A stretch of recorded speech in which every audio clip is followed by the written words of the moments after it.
la Ciudad de México. Urus Radio, una estación para compartir.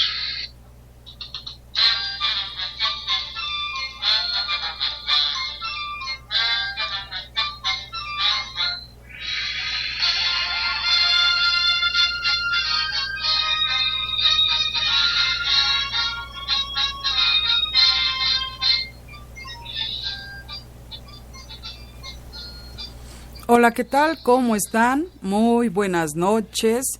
Los saludo como todos los lunes. Soy Doris y estamos transmitiendo en vivo desde la cabina de Urus Radio su programa de la verdadera historia de México. Y pues estamos aquí con el profesor Francisco Mendoza, que bueno, algunos de ustedes ya lo conocen. Es quien nos narra historias, pasajes, anécdotas de nuestro querido México. Y pues nosotros al hacer un paseo por el centro histórico, algunas personas me preguntaban acerca del profesor, y les decía que también es psicólogo. Es algo que a lo mejor algunos de ustedes no saben, pero pues sí, vamos a decir todas las los títulos que tiene el profesor, porque son varios. ¿A qué se dedica? El profesor es, historiador. El profesor también es profesor de teatro, es jugador de tenis de mesa. Sí, es profesor, no me vea con esos ojos. Es que voltea a verme así como que, ¿y ahora por qué tanto? Pero bueno, es que lo comento precisamente porque a veces no sabemos a quién tenemos atrás de los micrófonos.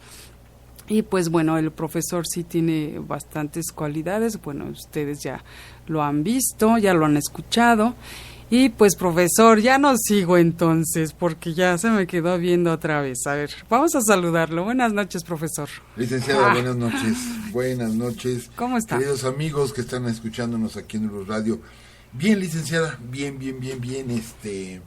Gracias por la presentación, no lo esperaba. Gracias por la presentación y bueno, más que nada aquí el trabajo que hacemos en Urus Radio es el trabajo de historia.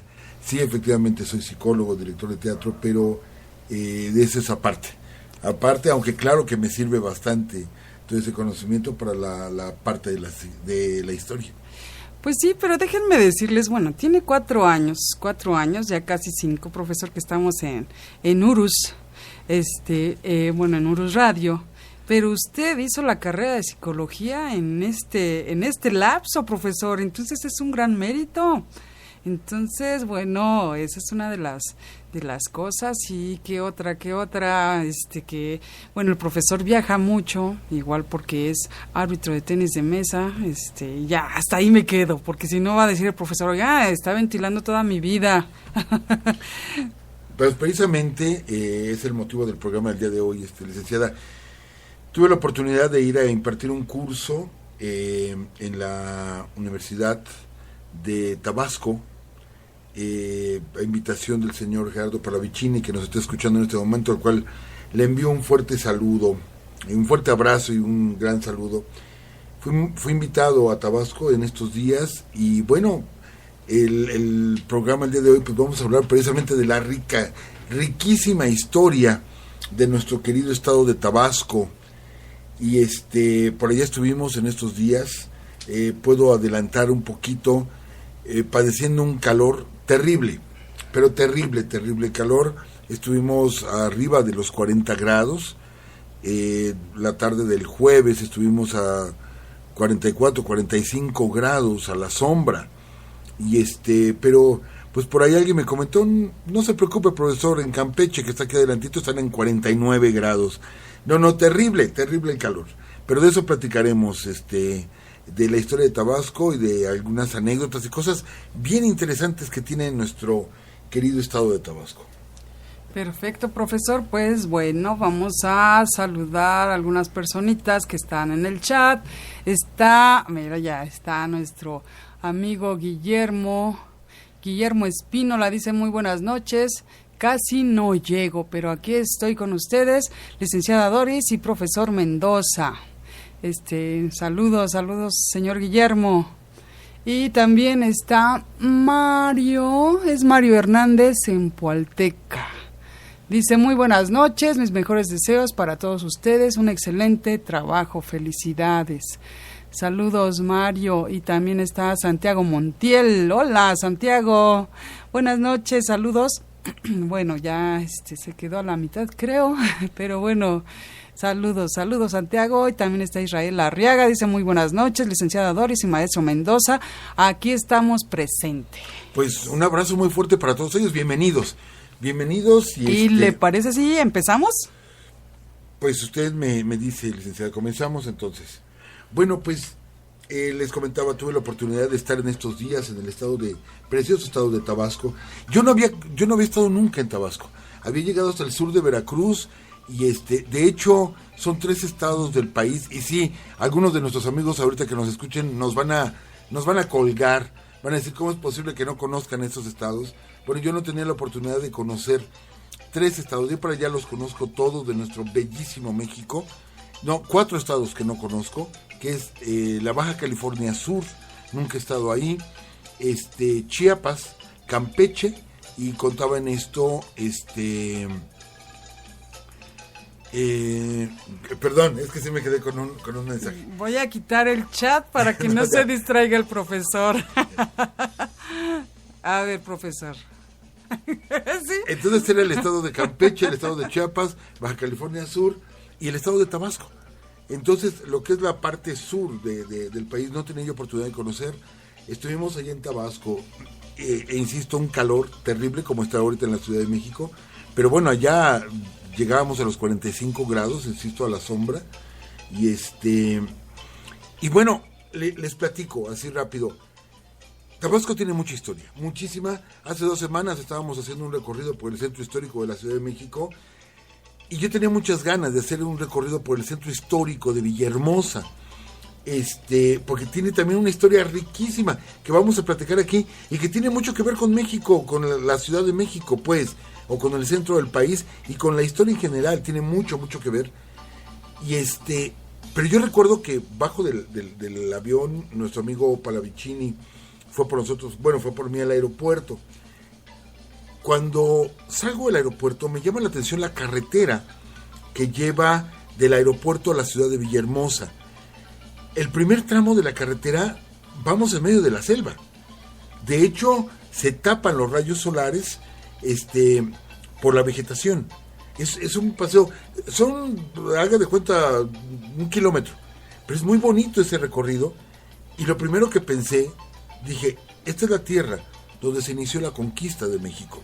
Aquí llegaron los conquistadores, pasaron por aquí y al sentir el calor, perdón, a lo mejor es un pensamiento muy, no obsceno, pero sí muy fuera de sí, pero lo primero que pensé, dije, ¿cómo es posible que los conquistadores aguantaran, ¿sí?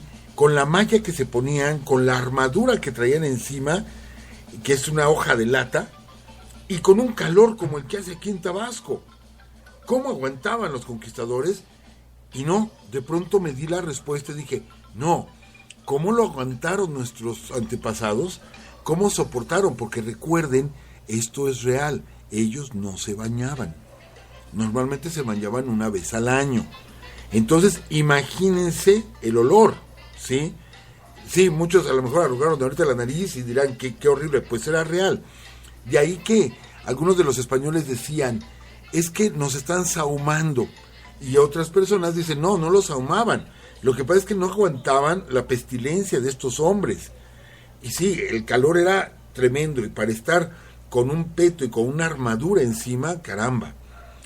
Y luego inmediatamente recordé que las tropas durante la intervención francesa, las tropas avanzan hacia el interior del país porque no aguantaban el puerto de Veracruz, que está ahí más o menos cercano, o es un clima muy parecido, no aguantaban el calor del puerto de Veracruz. Lo mismo las tropas de intervención norteamericanas no aguantaban, ¿sí?, el calor y el clima tropical de Veracruz, y tenían que avanzar hacia el centro del país. Entonces, todos han padecido de esto. Y sí, está terrible el calor, y más para alguien que como yo, no soy de la Ciudad de México, yo soy de Michoacán, pero que no estamos acostumbrados a un calor tan fuerte. Vivimos en la Ciudad de México, 2.400 metros, el clima es mucho más templado, pues sí afecta. Pero bueno, ¿qué pasa con Tabasco? Es un territorio pequeño, realmente es un territorio muy pequeño el del estado de Tabasco, pero que tiene todo, y aquí vamos a narrar la historia del estado de Tabasco y cómo tiene que ver tanto con nuestro México, o sea, con todo el territorio nacional. Hay unos hechos de veras impresionantes. Por ejemplo, es la cuna de la cultura madre. La cultura madre en el norte de Mesoamérica. Esto es la cultura olmeca. Estamos hablando de Tres Zapotes, que es el área de Veracruz, pero estamos hablando de La Venta, que es un islote, ¿sí? La Venta, y que estamos hablando de que fue poblado alrededor del año 1500 antes de Cristo. Estamos hablando de que de la época de los egipcios, de los griegos, todavía anterior a la época clásica griega, y los olmecas ya estaban tallando esas enormes cabezas colosales que hasta el día de hoy no tenemos la explicación de lo que simbolizan o significan. Las piedras son traídas desde lugares distantes y luego no olvidemos esto, no se utilizaban los metales, entonces era piedra contra piedra para hacer el pulido de estas enormes cabezas y esos rasgos característicos tipo jaguar, y algunos dicen que son de tipo negroide, ¿sí? Y esa especie de casco que portan estas cabezas colosales, de las cuales se han encontrado más de 40, de diferentes tamaños, y que semeja una especie de casco, que no falta quien diga ese tipo de historias de que son extraterrestres y todo esto. No, la verdad es que es una cultura tan antigua y no dejaron un rastro escrito y nada por el estilo, que bueno, no tenemos más referencia de ellos. La cultura se va diseminando, pero sí podemos seguir considerando a la cultura olmeca como la cultura madre. Es muy probable que de ahí hayan emigrado muchos hacia el norte y hayan consolidado la cultura maya, y algunos hayan avanzado hacia el occidente, y sí, para poblar, por ejemplo, la zona de la Huasteca, varios territorios del norte de Mesoamérica. Pero la primera cultura está ahí, precisamente en Tabasco. ¿Y por qué ahí? Porque lo que sobra es el agua. Hay muchísima agua, muchísimos ríos. Está el Usumacinta, está el Grijalba, está el Carrizal, muchísimos ríos. Los pantanos de Centla, sí, que es una zona lacustre por completo. Y algo que me llamó a mí poderosamente la atención, cometí el error de no grabarlo. Lo debí haber grabado, pero yo me hospedé a las orillas de Villahermosa. En la mañana salí a eso de las 6 de la mañana, todavía no amanecía. No, era un canto de pájaros, pero a lo mejor hemos estado en algunos lugares donde escuchamos el mismo tipo de canto de pájaros. Me acuerdo, por ejemplo, el Zócalo de Cuernavaca, en las tardes se llena de aves, los árboles. De hecho, no hay que sentarse debajo de los árboles porque hay peligro, ¿no? Hay peligro, exactamente. Pero siempre es el mismo tipo de ave. No, acá eran montonal de sonidos distintos de aves, ¿sí? Que nos da a entender que era una diversidad enorme, la que tenía cada uno de los árboles, y era un escándalo tremendo. Yo lo que pensé, qué belleza nuestra naturaleza, lo que, digamos, no tenemos con orgullo en México. Bueno, orgullo no para muchos, porque a muchos no les interesa, pero de veras que el poder de la naturaleza es enorme. Tabasco, insisto, mucha agua, por eso ahí se asienta la cultura olmeca, ¿sí? En 1518 pasa por ahí la expedición de Juan de Grijalva. Juan de Grijalva viene de la isla de Cuba, ordenado por el gobernador Diego Velázquez, para conocer los nuevos territorios. Se pensaba de pronto que la península de Yucatán era una isla, ¿sí? Una gran isla. Entonces se tenía que comprobar dónde terminaba esta isla. Bueno, pues años después comprobarían que era una península y que estaban en tierra continental. Juan de Grijalva llega a las costas de Yucatán, posteriormente baja por las costas de Campeche, hasta llegar a la desembocadura del río Grijalva. que los mismos marinos de la expedición de Grijalva hablan de que es tal el caudal del río Grijalva, que inclusive 10 millas mar adentro todavía hay agua dulce. Esto es la fuerza del agua del río Grijalva, que metros antes se unió al Usumacinta, entonces lleva una fuerza tremenda, ¿sí? Y a orillas, en una de las orillas del río Grijalva, ahí fundan una ciudad. Se habla mucho de la Villa Rica de la Veracruz, pero realmente la primera ciudad fundada en México, ¿sí?, o en este territorio por parte de los españoles, no fue Veracruz. Esa fue la ciudad fundada por Hernán Cortés. Realmente la primera ciudad fundada en México fue Santa María de la Victoria, porque allí hubo un importante combate entre las fuerzas de Juan Grijalva, ¿sí?, y las fuerzas mayas de Tapscop, que de ahí viene el nombre de Tabasco. De hecho, es en un lugar junto a los pantanos de Centla donde se da esta batalla y donde por primera vez los españoles utilizan caballos, que fue lo que les dio el triunfo. El hecho de que en México no se conocían los caballos, ahí los utilizan en Centla, derrotan, ¿sí?, a los naturales y se funda una ciudad, Santa María de la Victoria, muy cerca de lo que ahora es la ciudad de Frontera. Esa ciudad desapareció años después, ya platicaremos ahorita por qué desapareció la ciudad de Santa María de la Victoria, pero es la primera ciudad española aquí, o bueno, asentamiento español aquí en México. Juan de Grijalva avanzaría solo un poco después iría hacia el norte, hacia lo que ahora es Florida, y regresaría a Cuba. Y es en 1519, un año después, que llega Hernán Cortés. ¿Qué sucede? Que toma la misma ruta que tomó Juan de Grijalva, pero él continúa hasta llegar a lo que ahora es Veracruz, funda la Villa Rica de la Veracruz. Pero ¿qué pasa en Tabasco? En Tabasco, fíjense qué hecho tan importante. En Tabasco, y aquí lo hemos comentado, he recibido Cortés, un año antes Grijalva había derrotado a los nativos, ahora reciben a Cortés muy bien. También lo reciben que le entregan 20 esclavas, una de ellas, ¿sí?, conocida en la historia como la Malinche, o Doña Marina, o Malitzin. Es entregada precisamente en Tabasco, ¿sí? Por eso les digo, Tabasco tiene mucho que ver en nuestra historia. Sabemos que la Malinche se convierte en traductora porque conocía bien la lengua maya, ¿sí?, y conocía bien la lengua náhuatl. Entonces se convierte en traductora. Ella escucha lo que dicen los mexicanos en náhuatl, lo traduce al maya, y del maya lo traduce Jerónimo de Aguilar, que él se había quedado en una expedición anterior. Jerónimo de Aguilar y Gonzalo Guerrero no llegan en esas expediciones, sino ellos vienen de Panamá, vienen del Darién.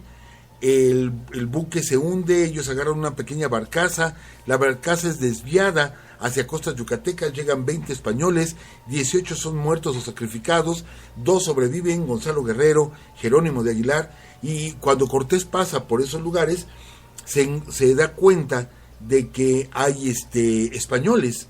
Los llama, Gonzalo Guerrero dice que no le interesa ir, porque él ya se volvió maya, tiene familia e hijos mayas, que ya se había perforado las orejas, etcétera, etcétera, etcétera. Pero Jerónimo de Aguilar, que era sacerdote, sí va con Hernán Cortés. Les digo, él ya habla la lengua maya. Todo esto fue en 1511, ya tenían 8 años viviendo Gonzalo Guerrero y Jerónimo de Aguilar entre los mayas.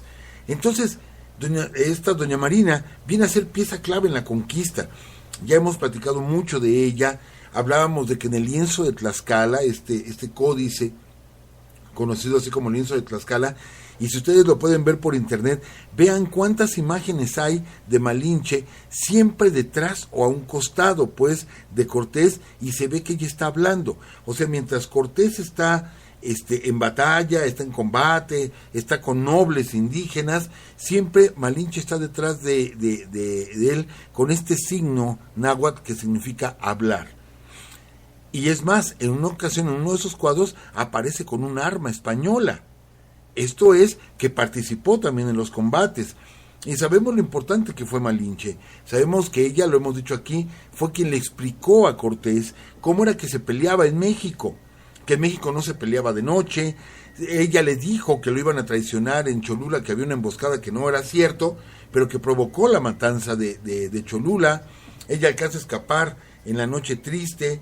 Después, bueno, viene la conquista, y en 1526 ella es quien le dice a Cortés, ¿sí?, que Cuauhtémoc está preparando una emboscada para él, una sublevación, y decide Cortés ahorcar a Cuauhtémoc. ¿En dónde creen? En Tabasco también.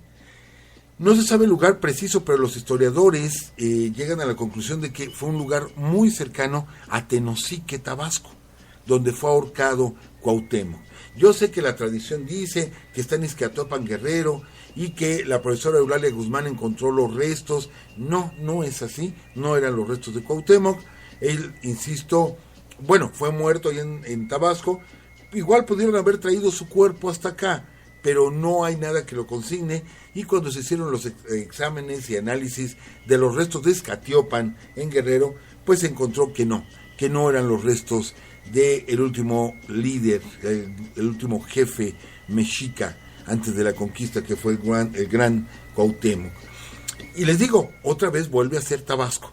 O sea, el asentamiento de la cultura madre. Ahí reciben a la Malinche. Ahí muere Cuauhtémoc, ¿sí? Pero la posición de Tabasco es algo muy especial. Estamos hablando del istmo. El istmo de Tehuantepec, les digo, la temperatura es tremenda. Y me decían, profesor, qué bueno que no vino en tiempo de lluvias, porque los moscos son, pero bárbaros. Bárbaros por completo los moscos en esta zona. Pues bien, el problema es que llegar a Tabasco era muy difícil. De Veracruz, ir por todas las zonas selváticas a Tabasco era muy complicado. Entonces, para llegar a Yucatán, lo más fácil era hacerlo por barco, ¿sí? Entonces, eso mantiene a Tabasco aislado del país, a pesar de que está en medio de dos polos tan importantes como es la península de Yucatán y la meseta central de México. Tabasco está a la mitad y Tabasco queda prácticamente olvidado.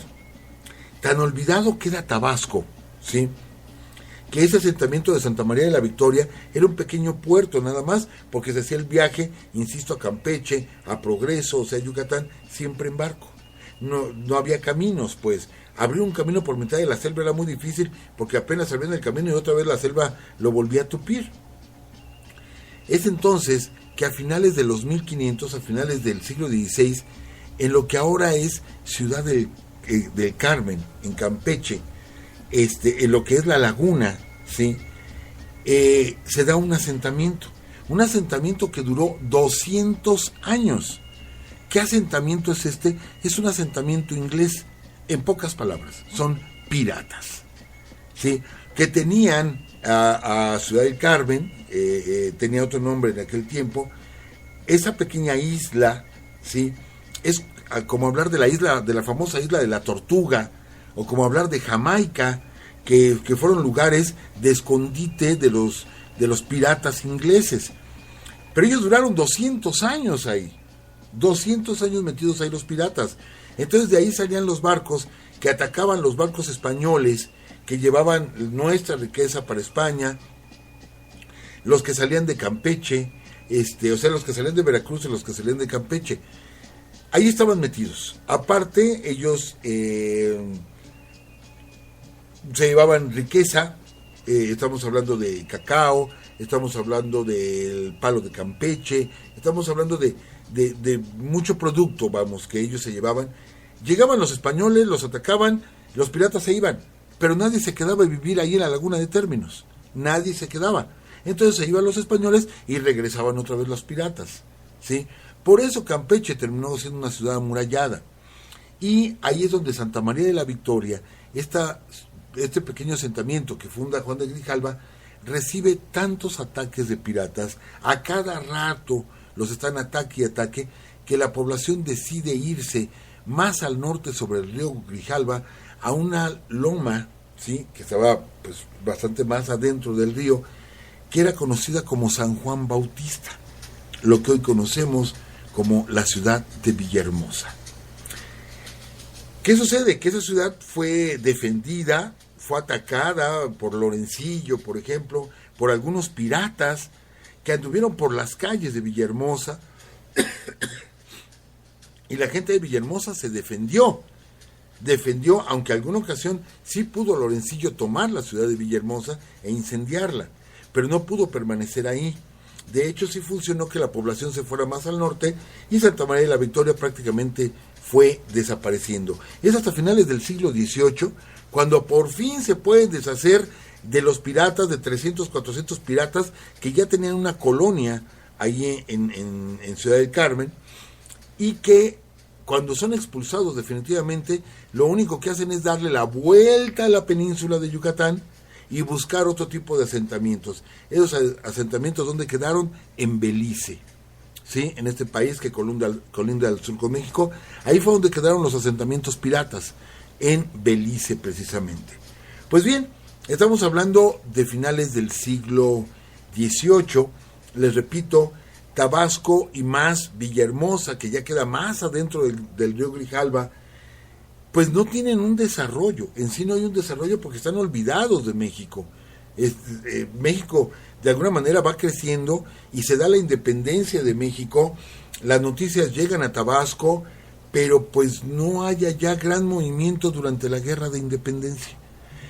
Sí, se proclama el Plan de Iguala, en septiembre de 1821 se proclama la independencia, después se aceptaría el imperio de Iturbide, en fin, Tabasco como que es el eco únicamente de lo que va pasando en el resto del país. Pero aquí les va otra historia, ¿sí? Como Tabasco se siente olvidado de México, así por completo olvidado de México, en 1841 se invita a Tabasco a que forme parte de la hermana República de Yucatán, que Yucatán buscaba independizarse. Entonces, las autoridades en ese momento que gobernaban Tabasco deciden, ¿sí?, unirse a Yucatán y declaran a Tabasco república independiente. Pero esto no duró mucho porque el pueblo dijo, bueno, eso dijeron las autoridades, pero nosotros el pueblo querimos seguir siendo mexicanos. Entonces nada más fue unos cuantos meses que Tabasco fue una república, ¿sí?, porque no lo aceptó el pueblo. Pero después, en 1845, Tabasco dice, bueno, ¿por qué me tienen olvidado? Nosotros aportamos, a la economía, ¿sí?, de la república, mas sin embargo nosotros nos tienen olvidados, no tenemos camino, no tenemos nada, y decide Tabasco por segunda ocasión independizarse de México. Y lo logra también por una corta temporada, y después es convencido por el gobierno central de que se vuelvan a integrar a la República. En 1846, gracias, la licenciada me trajo un poquito de agua porque sí tengo la boca reseca. Y en 1846, noten la fecha, de nuevo Tabasco, ¿sí?, declara su independencia de México, 1846. ¿Pero por qué creen que es esto? Porque se da la intervención norteamericana, ¿sí? Tabasco pide refuerzos porque algunas fragatas armadas de los norteamericanos llegan hasta el río Grijalva, ¿sí? Y los tabasqueños piden apoyo al centro, pero en el centro, acuérdense lo que era el país, la rebelión de los polcos, traición tras traición, que nadie manda refuerzos a Tabasco, y Tabasco dice, pues nos defendemos solos y nos volvemos independientes. Pues, ¿qué creen? Es una de esas páginas olvidadas. A mí me dio mucho gusto conocer esta parte de la historia porque hablamos de la Angostura de Monterrey, que fue una batalla tremenda la de Monterrey. Ya estuvimos ahí en el Cerro del Obispado, viendo lo que queda de algunas trincheras norteamericanas. Hemos visto lo que fue Churubusco, lo que fue Molino del Rey, el castillo de Chapultepec. Pero son batallas que se fueron perdiendo. Cerro Gordo, etcétera, se fueron perdiendo. La Angostura, que estuvimos a un tris de ganarla, Santana no dio el golpe definitivo para derrotar a los norteamericanos. Entonces son batallas perdidas, pero de pronto nos damos cuenta, y si vemos la historia de Tabasco, resulta que en 1847 estamos hablando, ¿sí?, estamos hablando de el mes de agosto, julio-agosto del 47, antes de que cayera el castillo de Chapultepec. las tropas norteamericanas que habían llegado, ¿sí?, que habían llegado hasta Villahermosa, que habían tomado Villahermosa, son derrotadas por las fuerzas tabasqueñas y por un personaje muy especial allá, que es Miguel Bruno, que convierte al pequeño ejército tabasqueño en una guerrilla. Y lo que dicen las crónicas es que no había un día en que no amaneciera por lo menos un soldado norteamericano muerto, que de él aparecían 5 o 6 muertos. En las noches ellos se ocultaban en la selva y en las noches se metían a la ciudad de Villahermosa. Hubo varios muertos cerca de un panteón, hubo varios muertos cerca de un puente, etcétera, y siempre llegaban, mataban a los norteamericanos y se volvían a ir, hasta que no aguantaron más.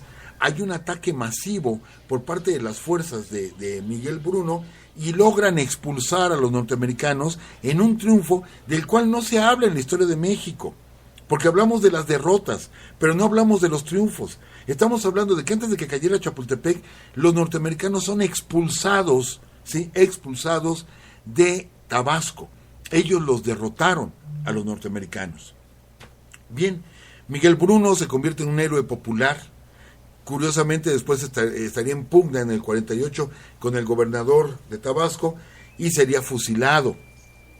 Aunque del centro mandaron órdenes de detener el fusilamiento, las órdenes llegaron tarde y fue fusilado Miguel Bruno, que dicen que era un hombre altísimo, de 2 metros aproximadamente, y que era tremendo, que un carácter bastante fuerte. Es un héroe local, ¿no? Miguel Bruno. Pero bueno, vámonos más adelante. Intervención francesa. Intervención francesa, y que bueno, ya viene la batalla del 5 de mayo, de la cual se va a hablar mucho, y sabemos que hubo varias batallas, y sabemos más o menos toda la historia, hasta la derrota del ejército imperial en el ejército de Maximiliano en Querétaro. Pero no hablamos de Tabasco. ¿Qué pasó en Tabasco? En Tabasco por ahí pasó Carlota, Carlota, cuando va a conocer Yucatán, les digo que el viaje era en barco, y pasa por las costas tabasqueñas, ¿sí?, la emperatriz Carlota. Pues bien, un general mexicano, el general Gregorio Méndez, es el que repele a los franceses, y de hecho derrota a los franceses en una batalla que se conoce como la batalla de Jaguatal, ¿sí?, derrota a los franceses y los expulsa de territorio tabasqueño. O sea que otra vez, no solo expulsaron a los norteamericanos, también expulsaron a los franceses, y se convierte en el primer territorio libre de México durante la intervención francesa. Es más, sabemos, no estamos demeritando los triunfos del ejército republicano, los triunfos de Santos Degollado, de Mariano Escobedo, no estamos demeritando. Bueno, Santos Degollado fue poquito antes, fue en la Guerra de Reforma. No estamos demeritando esos triunfos. Solamente estamos diciendo que todavía no se retiraba el ejército francés de México, que fue lo que permitió al ejército republicano ir avanzando ciudad tras ciudad, capital tras capital, hasta que el ejército imperial se encerró en Querétaro. No, todavía estaban los franceses aquí, tomando México, todo el territorio mexicano, cuando el general Gregorio Méndez los expulsa de Tabasco y se convierte en un territorio libre de México, ¿sí?, en contra de la intervención francesa. Perdón, pero mis respetos, señores tabasqueños, mis respetos, porque 2 intervenciones ustedes los echaron para el mar, así definitivamente. Y bueno, no solo eso, tenemos la época de la Revolución Mexicana. La Revolución Mexicana no pegó tanto en el territorio tabasqueño. Sí hubo alzamientos, sí hubo levantamientos, pero vuelvo a lo mismo. Tabasco estaba aislado por completo. Tabasco estaba muy aislado. Es hasta el siglo XX cuando se construyen ya por fin carreteras que conectan Veracruz con Villahermosa, y de allá Campeche, y de allá Chetumal, etcétera, y Tabasco, Villahermosa, empieza a cobrar auge, empieza a cobrar vida. Hay ahí un personaje muy especial, ¿sí?, muy especial, el gobernador Tomás Garrido. El gobernador Tomás Garrido, que para muchos fue un gran gobernador de Tabasco, un cacique, porque duró bastante tiempo, creo 12 o 13 años en el poder de Tabasco, y para otros fue un criminal. La gente todavía sigue dividida. Pero lo que más impacta es que el gobernador Tomás Garrido se declara anticlerical, pero absolutamente anticlerical. Y en ese tiempo en Tabasco se cierran las iglesias, se sacan las imágenes religiosas, se queman en el pueblo, ¿sí? Y se prohíbe al mismo tiempo el alcohol, porque el gobernador Tomás Garrido decía que eso era lo que echaba a perder al pueblo y que con eso nos habían dominado. A ver, otra vez lo repetimos, que con la iglesia y con el alcohol tenían dominado al pueblo. Ah, caray, pues no se equivocaba, ¿eh? No se equivocaba, y 100 años después creo que es exactamente lo mismo. El alcohol y todo lo que está en medio, que no estamos aquí diciendo, ay, no tomen, etcétera. No, solamente que si van a tomar, tomen con moderación, ¿sí? Disfruten un trago y no perderse por completo en el alcohol. Y la religión, que ahorita la entendemos como religión y televisión, es con lo que tienen controlado al pueblo. Pues sí es cierto. Bueno, pues se da un anticlericalismo durísimo en el estado de Tabasco, y es hasta que Lázaro Cárdenas quita de ese puesto a Tomás Garrido que se calma esa situación. Recuerden que veníamos de una guerra cristera, ¿sí? Que allá, bueno, en Tabasco no se da esta guerra cristera, todo lo contrario, ahí sí hubo una represión, ahí sí realmente hubo una represión contra el pueblo católico, no hacia la persona, pero sí hacia los motivos de su adoración o de su fe, que creemos que también es un exceso. ¿Cómo podía él estar luchando contra el dogmatismo de la iglesia, creando un dogma mayor? Yo creo que en este caso lo que se tiene que promover es la educación, no tanto la agresión. Y la prueba está que no lo logró. No lo logró mediante las agresiones que hizo Tomás Garrido, no lo logró. Yo creo que si hubiera reeducado, si hubiera preparado más maestros, etcétera, en el aula, hubieran formado otro tipo de mentalidad, lo hubiera logrado. Hasta el final, pues no lo logró. Pero bueno, de las cosas buenas que él tiene, ¿sí?, es que en 1925, noten ustedes, 1925, 30 años antes que el resto del país, 30 años antes, el estado de Tabasco le da el voto a la mujer. Fue el primer estado de México, 30 años antes de que quedara ya constitucional que la mujer podía votar, ¿sí? Ya lo había hecho el estado de Tabasco, precisamente en el gobierno de Tomás Garrido. Entonces iban muy adelantados en su tiempo, anticlerical y antialcohólico, etcétera, pero por otro lado con todo un apoyo hacia la mujer. Bueno, ¿qué podemos decir? Tabasco sigue impactando en la historia de México, y en 1969 se da, bueno, un avión que iba de la Ciudad de México a la Ciudad de Monterrey.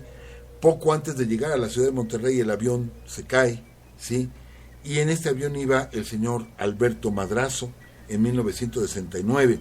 Él había sido gobernador del estado de Tabasco, y en su momento él había sido presidente del PRI, y él había o quería promover que el candidato a la presidencia ya no lo seleccionara el presidente en turno, sino que se hiciera una elección democrática, ¿sí?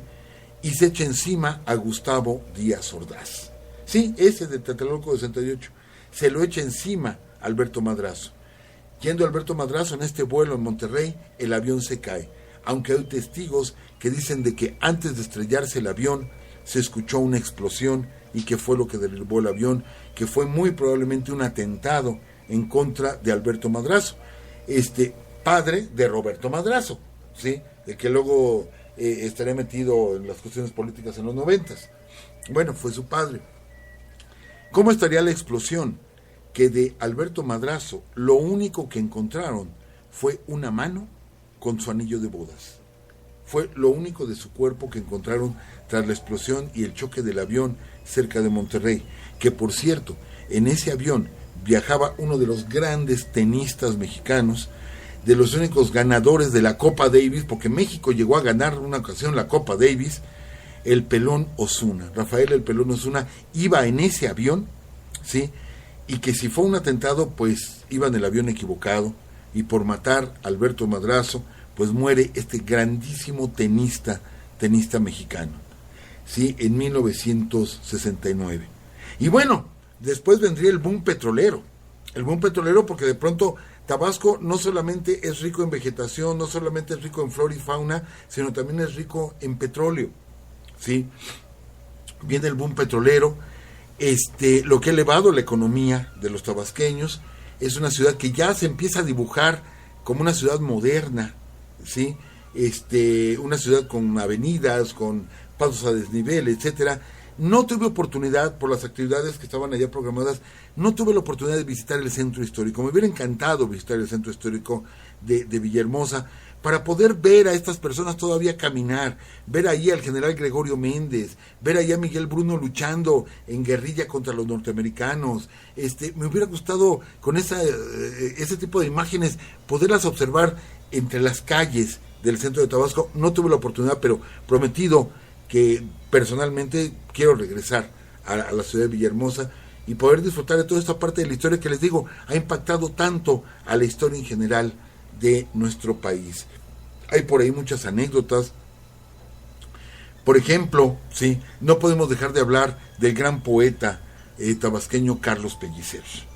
Carlos Pellicer, que aparte, ya no vamos a tener mucho tiempo de hablar de él, pero aparte, colecciones arqueológicas que él tuvo, el Museo de Arqueología o de Antropología de Villahermosa, la base fundamental son las piezas que él recuperó, ¿sí? Hay otro museo aquí en Tepoztlán, es la Casa Museo Carlos Pellicer, lleno de piezas arqueológicas, pero aparte fue un excelente poeta, un gran tabasqueño. ¿Qué podemos decir de la señora Esperanza Iris? Nosotros que somos gente también de teatro, el saber que ella fue tabasqueña, la señora Esperanza Iris, en fin, hay muchas cosas que podemos platicar más de Tabasco. En serio, ha formado parte muy importante de la historia de México, ¿sí? Adolfo de la Huerta, cuando la rebelión de la Huertista, el último punto donde estuvo Adolfo de la Huerta en México antes de salir huyendo del país, fue precisamente Tabasco. Tabasco le da el respaldo a Adolfo de la Huerta, en fin, tantas y tantas historias que podemos platicar de nuestro querido estado de Tabasco. Yo lo que les puedo decir, que lo que pude conocer es precioso el estado, nada más que sí, mucho calor, e invitamos a nuestros amigos que se den una vuelta por allá, nos reciben con los brazos abiertos, y hay algo que no se pueden perder, que es delicioso: la producción de café, de cacao, de chocolate, y que se hacen tours, ¿sí?, para ver todo lo que es el proceso del chocolate, y hay un excelente chocolate en toda esta región, que es tan nuestro, tan mexicano. ¿Qué le parece? Ay, qué rico, profesor. Pues una envidia de esas buenas, de usted que conoció Tabasco, aunque no mucho, pero sí, a mí me encantaría conocer. También no en épocas de calor, profesor, en invierno vamos. Lo invito, profesora. Gracias. Pero sí, pues así como usted lo dice, ha sido un estado muy importante en nuestra historia, así como tantos otros, ¿no? Y pues bueno, antes de que se nos vaya el tiempo, tenemos varias personitas en el chat. Por aquí están en el chat. Bueno, y usted ya lo abrió, pero aquí tenemos, vamos a ir en orden. Que Santiago Montiel dice: saludos, licenciado y profesor, un placer escucharlos. Les quiero compartir que me regalaron un libro de historia que se llama Esbozo de la Historia de México, de Juan Brom. ¿Lo ha leído? ¿Lo han leído? No lo conozco. No, yo tampoco. No recuerdo el autor, ¿no? Ok, también dice Juan Carlos Pérez Carmona: buenas noches, licenciado Doris y maestro Mendoza, un placer escucharlos en vivo. Mario Hernández en Pualteca dice: una proposición, quisiera saber qué fue de todos los personajes después de sus hazañas, cómo fue su final, cómo fue el final de sus vidas, dice. Ay, es interesante, ¿no? Ajá. Y bueno, creo, si mal no recuerdo, que él nos mandó un mensaje, y no sé si lo leí aquí en vivo, que dice que está orgullosísimo de su apellido. Ah, qué claro, bueno, qué sí, bueno, claro sí. Sí. Y también tenemos a Juan Carlos Pérez Carmona, que dice, en algún momento de la historia de México, Tabasco se proclamó como República Independiente, ¿verdad? Bueno, ya lo contestó, ya lo dijo el profesor. Dice: gracias por el comentario. Mi esposa es de Cárdenas, Tabasco. Ay, qué bien. Uh-huh. Bueno, por acá también habla, a ver, déjeme ver rápido. Gabriela Rojas Castillo también está. Dice: saludos, profesor Francisco, licenciada Doris, muy interesante. También Leonardo Mendoza dice: buenas noches, saludos desde Valle de Chalco. Gracias por compartir, interesante nuestra historia. Juan Carlos Pérez Carmona dice, lamentable, Tabasco, rica, tierra rica, pueblo pobre. Sí, totalmente de acuerdo. Y bueno, ok, pues se nos está acabando el tiempo. Saludos, Félix Montou. Ya no, puedo, leer tu comentario, pero para la próxima semana. Sí, Gabriela Rojas, ya lo dije, profesor. Saludos, Gabriela. También a Itzel, su hija, que no la saludamos la semana pasada, al parecer.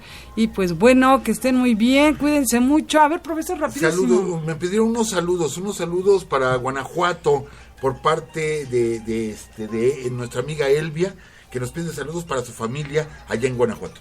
Perfecto, pues nos vemos ya la próxima semana, como te dije, Guillermo, leemos tu comentario, que estén muy bien y hasta luego, porque si no nos van a cortar.